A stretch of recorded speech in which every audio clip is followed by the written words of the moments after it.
Shalom, selamat pagi, selamat hari Minggu, selamat melayani di Minggu 4 Januari 2026, di minggu pertama tahun ini. Satu perenungan dari 1 Yohanes 5, 1 sampai dengan 5, dengan tema yang sungguh menarik, iman teguh di tengah dunia. Satu tema yang mengajak kita dalam menjalani sepanjang tahun ini. Sekalipun ada banyak tantangan, ada banyak persoalan, ada banyak pergumulan, tapi iman kita haruslah tetap teguh di dalam Tuhan. Ada tiga kebenaran. Yang pertama, iman yang teguh itu lahir daripada orang-orang yang lahir kembali. Kalau kita melihat di ayat yang pertama, setiap orang yang percaya bahwa Yesus adalah Kristus lahir dari Allah. Artinya apa? Iman yang teguh itu lahir dari pekerjaan Allah itu sendiri melalui kita kelahiran kembali atau pertobatan kita menjadi anak-anak Allah, menerima Allah dalam Yesus Kristus sebagai Tuhan dan Juru Selamat, sehingga Allah sendiri yang akan sungguh-sungguh menolong kita dan memberkati kita dengan iman kita, dengan kepercayaan kita. Jadi iman yang teguh itu lahir karena sungguh-sungguh dia bertobat, dia percaya menerima Kristus Yesus sebagai Tuhan dan Juru Selamat dan mempercayakan hidupnya kepada Tuhan. Dan percaya bahwa apa yang Tuhan buat, percaya dan mengerti bahwa segala sesuatu Tuhan punya rancangan terbaik. Segala sesuatu Tuhan izinkan untuk mendatangkan kebaikan bagi orang-orang yang mengasihi Dia.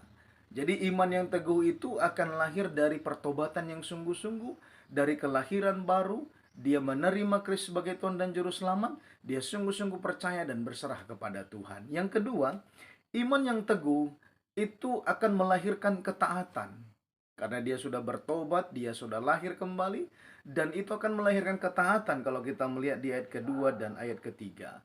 Ketaatan yang sungguh-sungguh, ketaatan yang dilakukan karena dia benar-benar merasakan kasih Tuhan dan mengerti siapa dirinya di hadapan Tuhan. Dan ketaatannya itu dilakukan dengan sungguh-sungguh dan dengan ketulusan, dengan rasa syukur karena apa yang sudah dia terima dari Tuhan. Dia sadari bahwa hidupnya adalah anugerah daripada Tuhan. Dan kalaupun diberikan kesempatan, dia akan terus berjuang untuk melakukan kebaikan dalam ketaatan firman Tuhan. Yang ketiga, iman yang teguh itu sangat penting karena dengan iman yang teguh itulah yang dapat mengalahkan dunia. Ayat yang keempat dan kelima. Ya, bagaimana kita mengalahkan segala persoalan, segala tantangan, segala tawaran dunia yang tidak berkenan di hadapan Allah? Dengan iman yang teguh. Iman yang teguh itulah yang sanggup mengalahkan dunia ini. Sanggup mengalahkan sistem dunia, cara dunia yang tidak benar. Sehingga kalau kita sungguh-sungguh berserah dan sungguh-sungguh bertobat dan sungguh-sungguh percaya kepada Tuhan dan sungguh-sungguh mau belajar taat, Tuhan akan memampukan kita. Tuhan akan menolong kita, memperlengkapi kita dalam melewati semuanya, dalam menghadapi segala tantangan, sehingga firman ini berkata, sebab semua yang lahir dari Allah mengalahkan dunia. Semua yang sungguh-sungguh percaya kepada Allah, menerima Allah, dan sungguh-sungguh berserah kepada Tuhan, sungguh-sungguh tahan kepada Tuhan, dialah yang akan mengalahkan dunia. Dialah yang akan dapat melewati segala persoalan pergumulan dalam pertolongan Tuhan.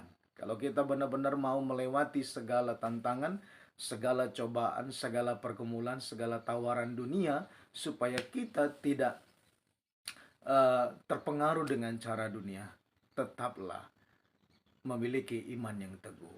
Mari sungguh-sungguh kita berserah diri kepada Tuhan. Sungguh-sungguh kita bertobat. Sungguh-sungguh kita percaya dan menerima Yesus Kristus sebagai Tuhan dan Juru Selamat. Dan sungguh-sungguh kita belajar taat. Tuhan akan pasti memampukan, memperlengkapi, dan memberkati kita. Sehingga sorak-sorak akan terus keluar dari mulut bibir kita. Dan puji-pujian akan terus lahir dari hidup kita. Dan sukacita, damai sejahtera, ketentraman akan menjadi bagian kita dalam menjalani tahun ini. Selamat beribadah, selamat melayani. Tuhan memberkati kita dalam melewati segala tantangan pergumulan sepanjang tahun ini dengan iman yang teguh. Amin. Tuhan Yesus memberkati.